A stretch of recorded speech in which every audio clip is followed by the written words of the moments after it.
الموقف الداخلي وإجراء مصالحة وطنية بين كافة القوى السياسية بما فيها مؤسسة الرئاسة. منذ شهر نوفمبر الماضي 2012 بدأت بالدعوة لحوار وطني استجابت له كل القوى السياسية والوطنية، وقوبل بالرفض من مؤسسة الرئاسة في اللحظات الأخيرة. ثم تتابعت وتوالت الدعوات والمبادرات من ذلك الوقت وحتى تاريخه، كما تقدمت القوات المسلحة أكثر من مرة بعرض تقدير موقف استراتيجي على المستوى الداخلي والخارجي تضمن أهم التحديات والمخاطر التي تواجه الوطن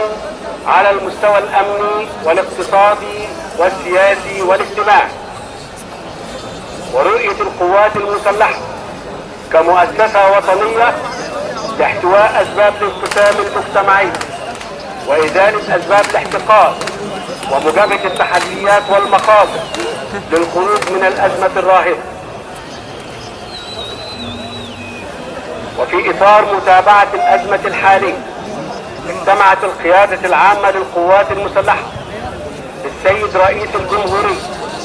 في قصر القبة يوم 22/6/2013،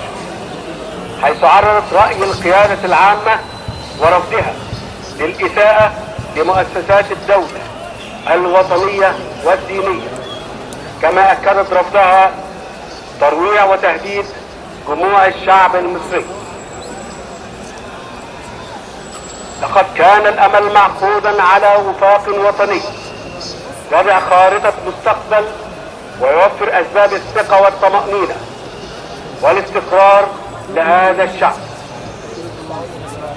بما يحقق طموحه ورجاؤه،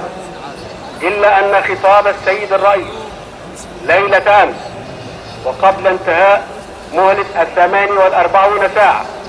جاء بما لا يلبي ويتوافق مع مطالب جموع الشعب.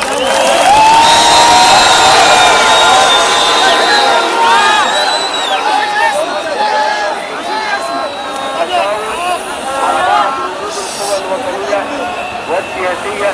والشباب ودون استبعاد أو إقصاء لأحد، حيث اتفق